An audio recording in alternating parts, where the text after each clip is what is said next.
Welcome to Creepy Case Files, where real horror hides behind closed doors and true crime meets chilling mystery. Today, we dive into one of the most disturbing and unsolved murder cases in American history. The brutal killing of 6-year-old beauty queen JonBenét Ramsey. At 5:52 a.m. December 26, 1996, a mother's frantic 911 call would expose one of America's most horrifying unsolved murders, a 6-year-old beauty queen found dead in her own home. With evidence so disturbing that even seasoned detectives couldn't sleep for weeks. What you're about to hear will shake you to your core. This is not just another true crime story. This is the case that divided America, destroyed a family, and left investigators with more questions than answers for nearly 3 decades. Boulder, Colorado. December 26, 1996. Christmas morning should have been magical for the Ramsey family.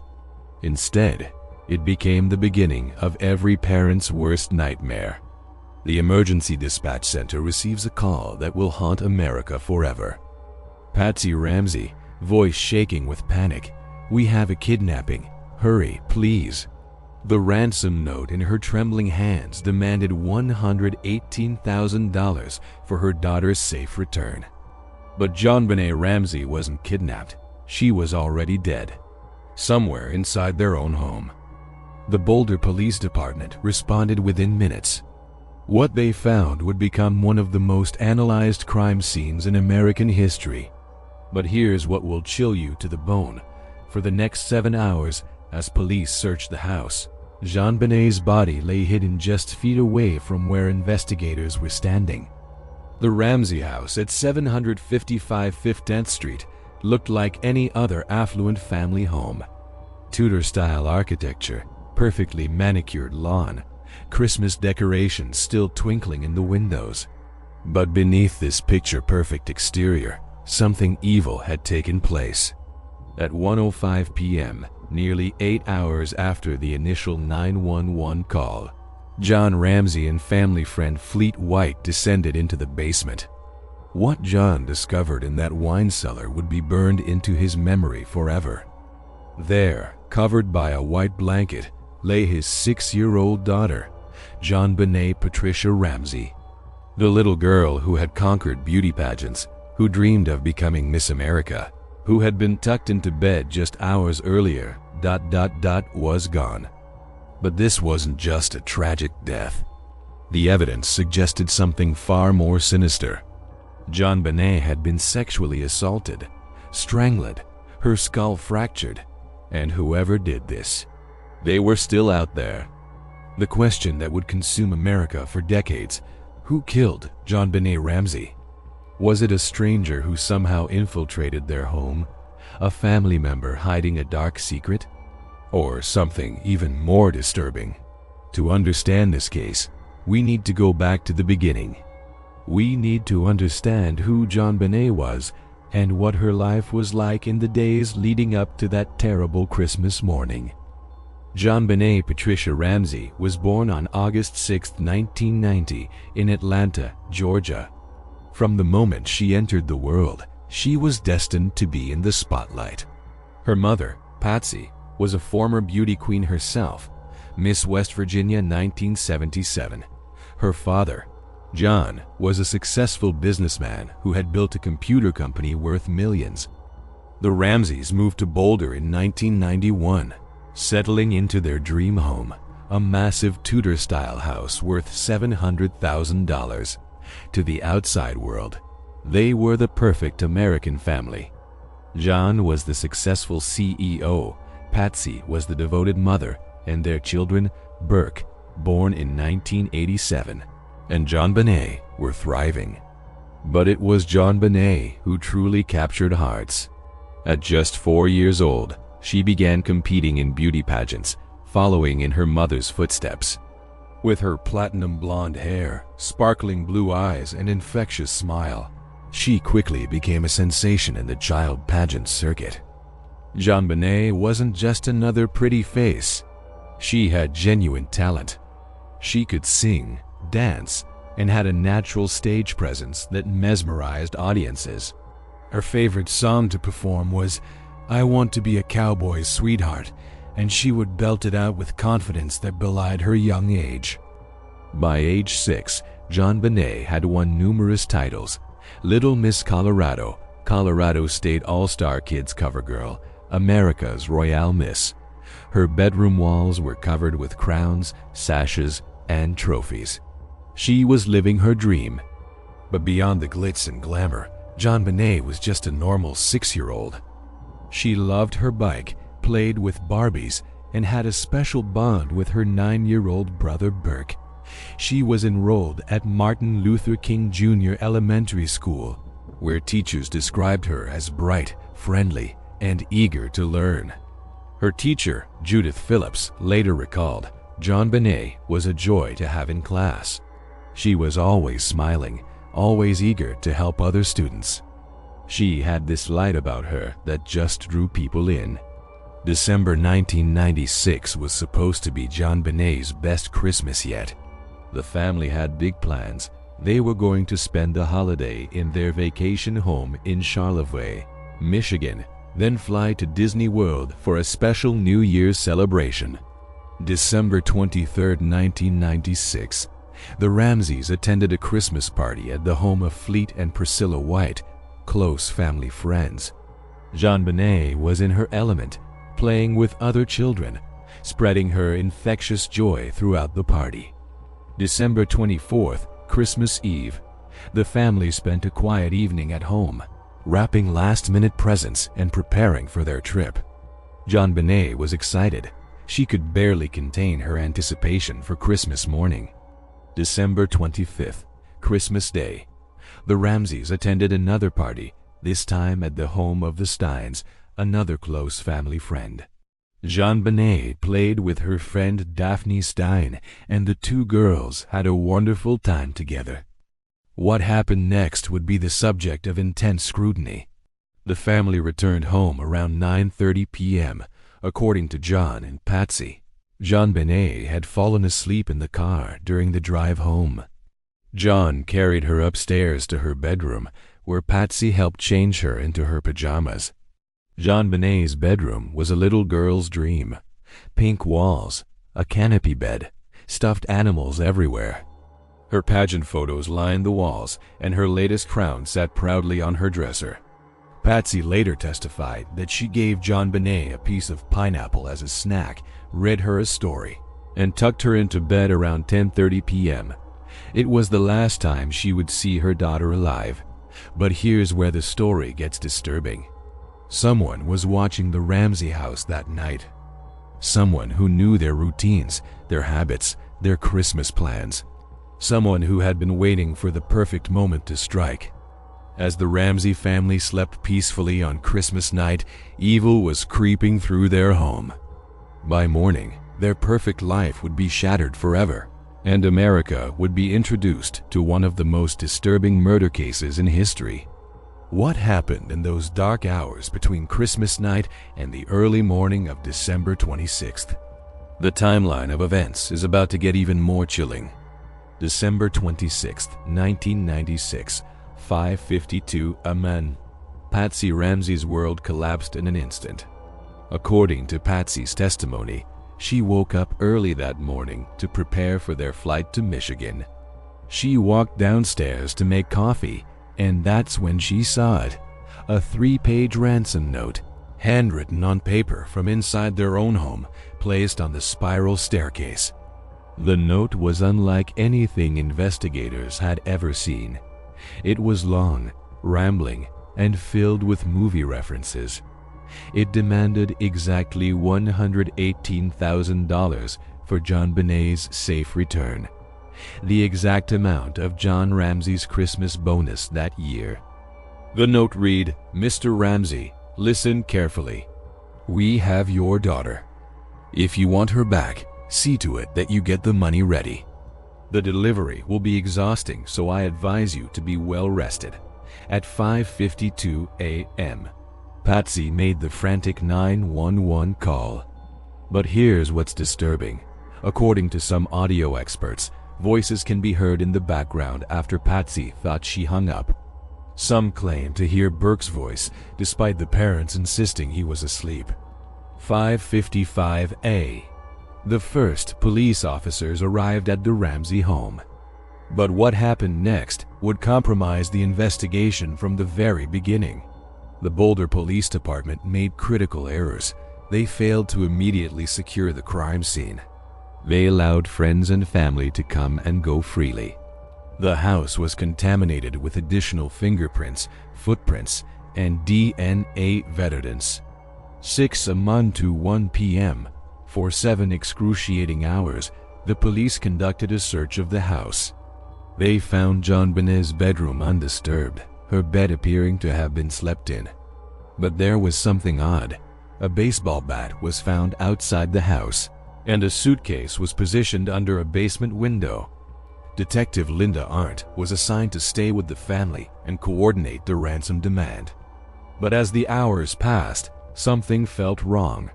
The kidnappers never called. The deadline came and went. The silence was deafening. 1:05 p.m. Detective Arndt made a decision that would change everything. She asked John Ramsey and family friend Fleet White to search the house one more time, starting from the basement. John and Fleet went to the basement.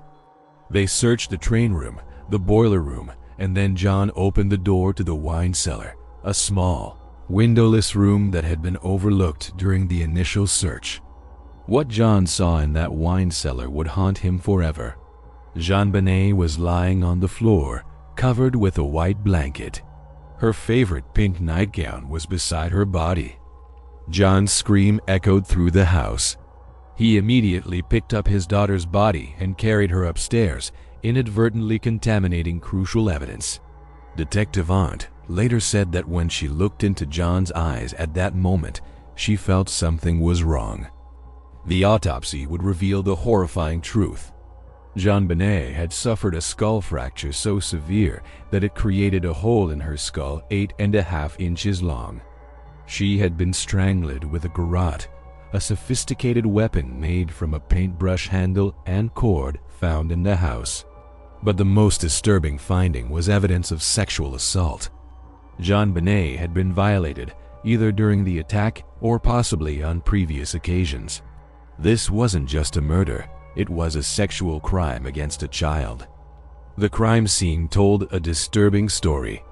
The garrote was still around JonBenet's neck when she was found. Her wrists had marks consistent with being bound, though the rope was loose. There was no evidence of a struggle in her bedroom. But here's what made investigators' blood run cold.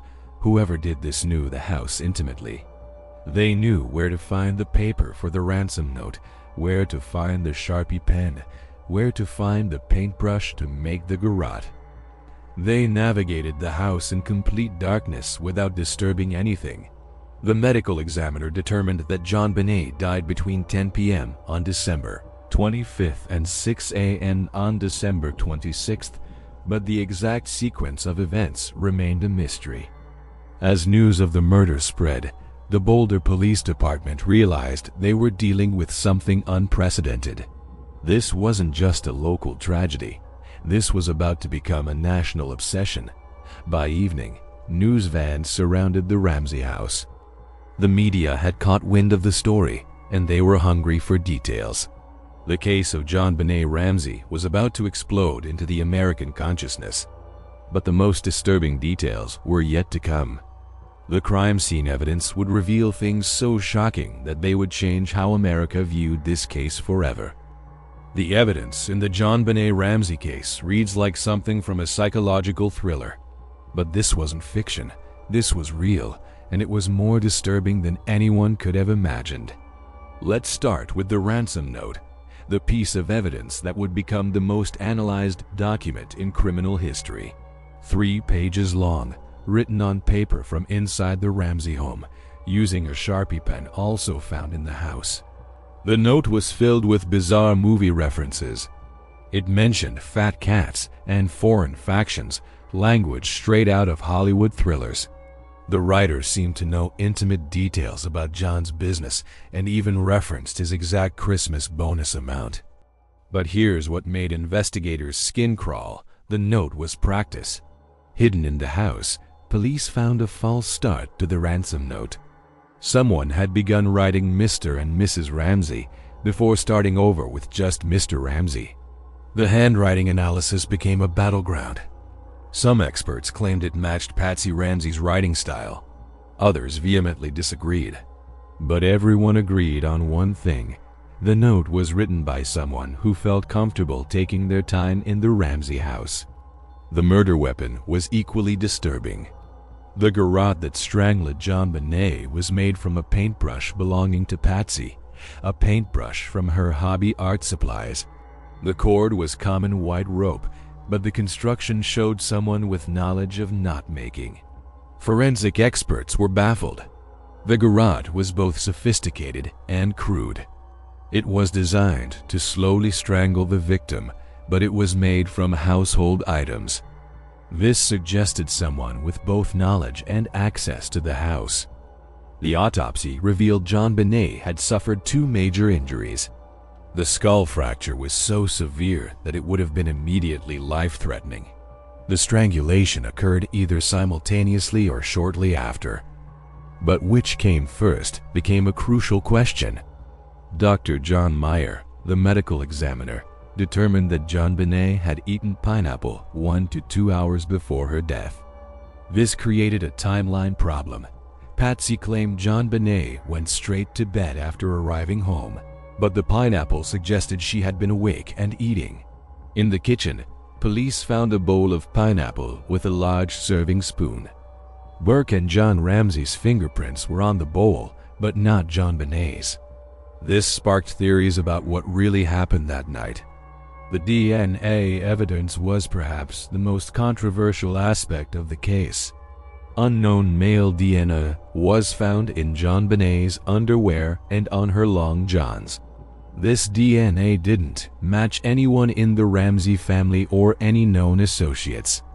But here's where it gets complicated. The DNA was degraded and minimal. Some experts argued it was from the manufacturing process of the underwear. Others believed it was from the killer. This single piece of evidence would divide investigators for decades. The intruder theory was supported by several pieces of evidence. A basement window was found broken, with a suitcase positioned beneath it. Footprints in the snow outside didn't match any family members. A palm print on the wine cellar door couldn't be identified, but the house's security raised questions. There was no alarm system. Multiple doors were often left unlocked. The Ramseys were known for their hospitality, frequently hosting parties and tours of their home. However, the crime scene contamination was devastating to the investigation. By the time JonBenet's body was discovered, over a dozen people had been through the house. Evidence was moved, touched, and potentially destroyed. The Boulder Police Department faced criticism for their handling of the case. They had little experience with homicide investigations, and they made crucial errors that would haunt the case forever. As details of the evidence leaked to the media, public opinion began to form. The bizarre ransom note, the family's behavior, and the lack of signs of a break-in led many to believe this was an inside job. Criminal profilers were brought in to analyze the evidence. The FBI's profile suggested someone with intimate knowledge of the family, someone who felt comfortable in the house, someone who had time to write a lengthy ransom note. But not everyone agreed. Some experts pointed to the sophisticated nature of the crime, the sexual assault, and the unknown DNA as evidence of an experienced predator. The evidence painted a confusing picture. Was this a family member covering up an accident? A sexual predator who had been watching the family? Or something even more sinister? As investigators dug deeper, they would uncover a cast of potential suspects, each with their own dark secrets and possible motives. The question was no longer just who killed JonBenet, but why, and that answer would lead down some very dark paths. In the JonBenet Ramsey case, everyone was a suspect. Family members, friends, strangers, and even those who inserted themselves into the investigation. Each person had secrets, and some of those secrets were darker than anyone imagined. The Ramsey family themselves became the primary suspects almost immediately. JonBenet Ramsey, the successful businessman, seemed to have the perfect life. But investigators discovered financial pressures and business problems that weren't public knowledge. John's computer company, Access Graphics, was facing challenges. Despite his outward success, there were concerns about the company's future. The $118,000 ransom demand, matching his Christmas bonus exactly, seemed too coincidental. But John's behavior after the murder raised questions. He was calm, almost detached. He made business calls on the day his daughter was found dead. Some saw this as suspicious. Others believed it was how he coped with trauma. Patsy Ramsey became the media's primary suspect. The former beauty queen had been battling ovarian cancer and had recently been declared cancer-free. Some theorized she was living vicariously through JonBenet's pageant success. Critics pointed to Patsy's involvement in JonBenet's pageant career as evidence of an unhealthy obsession. The elaborate costumes, the makeup, the performances. Some saw it as exploitation of a child. The ransom note became Patsy's biggest problem. 4 out of 6 handwriting experts concluded she could not be eliminated as the author. Her unusual writing style, her vocabulary, and her knowledge of the house all pointed to her involvement. Burke Ramsey was 9 years old when his sister was murdered. Initially, he was considered too young to be a suspect. But as the case dragged on, some began to question whether Burke knew more than he was saying.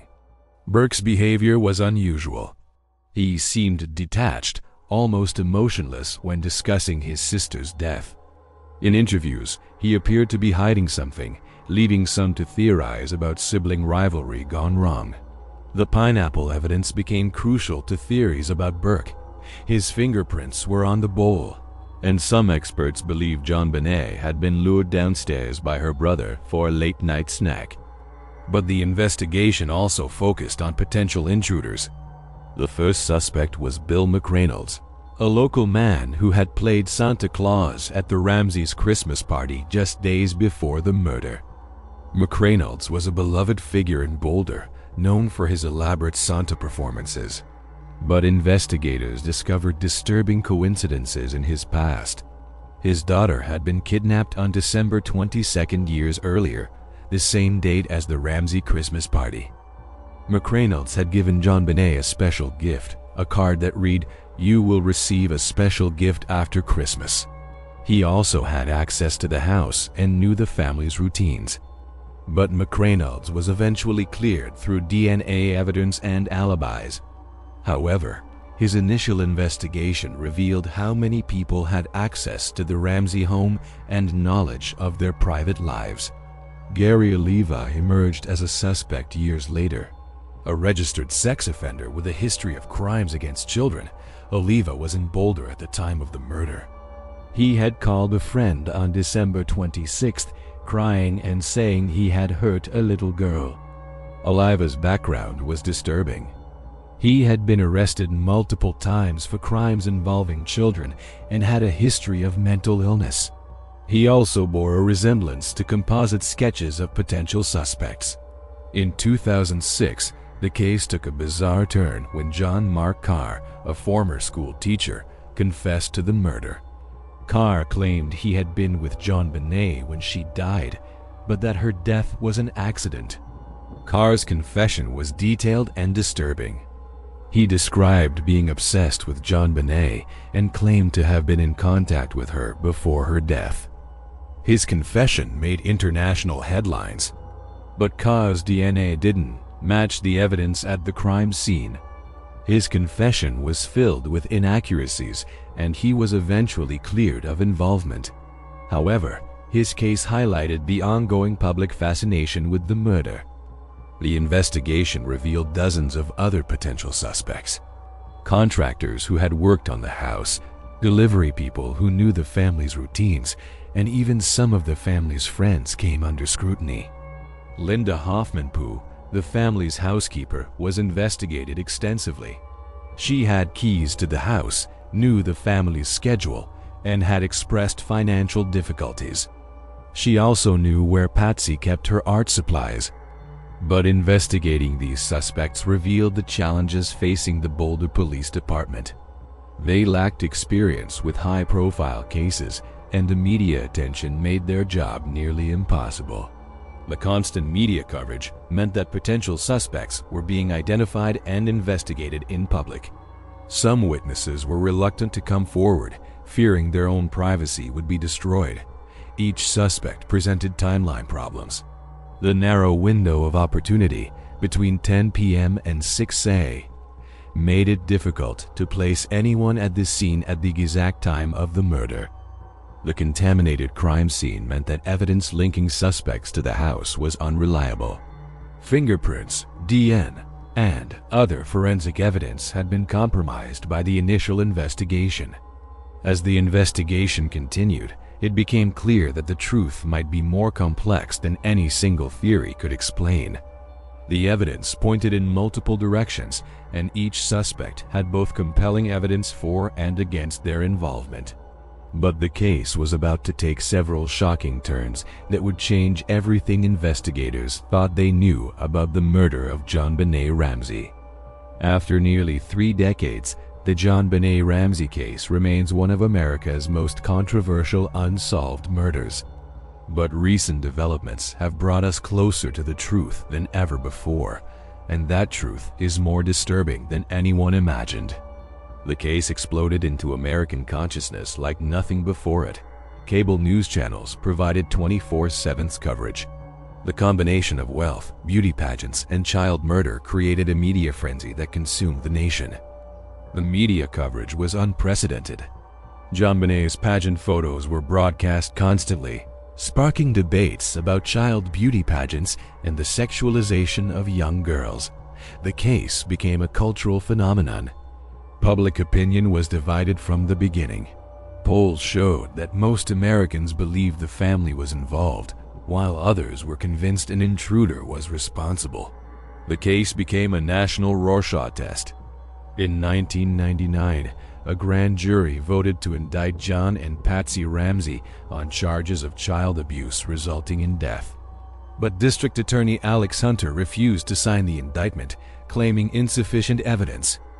This decision remained secret for years, creating another layer of controversy. When it was finally revealed in 2013, it reignited debate about the case and the handling of the investigation. In 2008, new DNA testing techniques were applied to the evidence. The results were shocking. The DNA profile was more complete than previously thought, and it definitively excluded the Ramsey family. District Attorney Mary Lacey issued a formal letter of apology to the Ramsey family, acknowledging that the evidence pointed to an intruder. But this didn't end the controversy. It intensified it. Forensic experts remain divided about the DNA evidence. Some believe it's from the killer. Others argue it's contamination from the manufacturing process or the crime scene. This single piece of evidence continues to drive the debate. In 2016, Burke Ramsey broke his silence in a television interview with Dr. Phil. His strange behavior and apparent lack of emotion reignited suspicions about his involvement in his sister's death. Burke's interview was deeply unsettling. He smiled inappropriately when discussing his sister's murder, and his answers seemed rehearsed. Some experts saw signs of deception. Others believed he was simply an awkward adult who had been traumatized as a child. The interview sparked new theories about what happened that night. Some experts now believe Burke may have accidentally killed his sister during a late-night altercation, leading to a family cover-up. This theory suggests that Burke struck JonBenet with a heavy object, possibly a flashlight or the baseball bat found outside. The parents, discovering their daughter was dead, staged the scene to look like an intruder murder. The evidence could support this theory. The ransom note would have been written by Patsy to misdirect the investigation. The garrote might have been applied after death to make the murder look more sophisticated. Child psychologists point to signs of dysfunction in the family. JonBenet's bedwetting, despite being 6 years old, could indicate trauma. Burke's history of fecal incidents and possible aggressive behavior toward his sister raised red flags. The pageant lifestyle may have created unhealthy competition and pressure. Some experts believe JonBenet's success may have caused resentment from her brother, leading to the tragic confrontation. But not everyone accepts the family involvement theory. Some investigators remain convinced that an intruder was responsible, someone who had been watching the family and planning the attack. The unknown DNA, the sophisticated garrote, and the sexual assault all point to an experienced predator. The broken basement window and the suitcase positioned beneath it suggest someone's escape route. Some investigators believe JonBenet may have been targeted by a pedophile ring that specialized in child pageant contestants. Her photos were widely available, and she had a public profile that would have made her an attractive target. Today, the Boulder Police Department continues to investigate the case. They have tested hundreds of DNA samples and followed thousands of leads. The case remains open and active. New DNA testing technologies offer hope for solving the case. Genetic genealogy, the same technique used to catch the Golden State Killer, is being applied to the unknown DNA profile. In 2022, police announced they were working with genetic genealogy experts to potentially identify the source of the unknown DNA. This could finally provide the answer that has eluded investigators for decades. But even with advancing technology, questions remain. If the DNA belongs to the killer, why wasn't more of it found at the crime scene? If it's contamination, why is the profile so consistent across different pieces of evidence? After examining all the evidence, all the theories, and all the suspects, one thing becomes clear. The truth about JonBenét Ramsey's murder may be more complex than any single theory can explain. Perhaps the most disturbing possibility is that multiple people were involved, that this wasn't a simple murder by a single perpetrator, but a complex crime involving multiple parties with different motives and levels of involvement. The evidence suggests that someone with intimate knowledge of the family was involved, but the unknown DNA indicates that an outsider may have been present as well. This could point to a conspiracy that involved both family members and an intruder.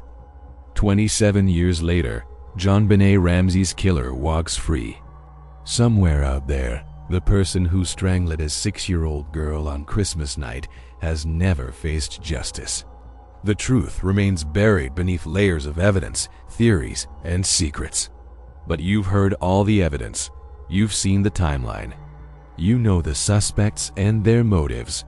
You understand the forensic evidence and the DNA mystery. You've witnessed the media frenzy and the public's obsession. So now I ask you, who killed JonBenét Ramsey? Was it Burke, in a moment of childhood rage, leading to a family cover-up that has lasted nearly 3 decades? Was it an intruder who had been watching the family, waiting for the perfect moment to strike? Or was it something even more sinister, a conspiracy involving multiple people with different motives?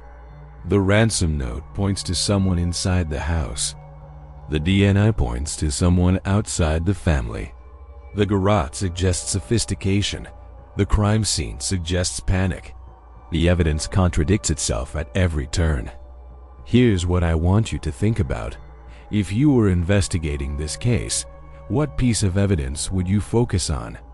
What question would you ask that hasn't been asked before? And most importantly, do you think we'll ever know the truth? Leave your theories in the comments below. Do you think the family was involved, or do you believe an intruder killed JonBenét? What evidence convinced you? And what do you think will finally solve this case? JonBenét Patricia Ramsey. August 6, 1990 to December 25, 1996. 6 years old. Gone too soon, but not forgotten. Never forgotten.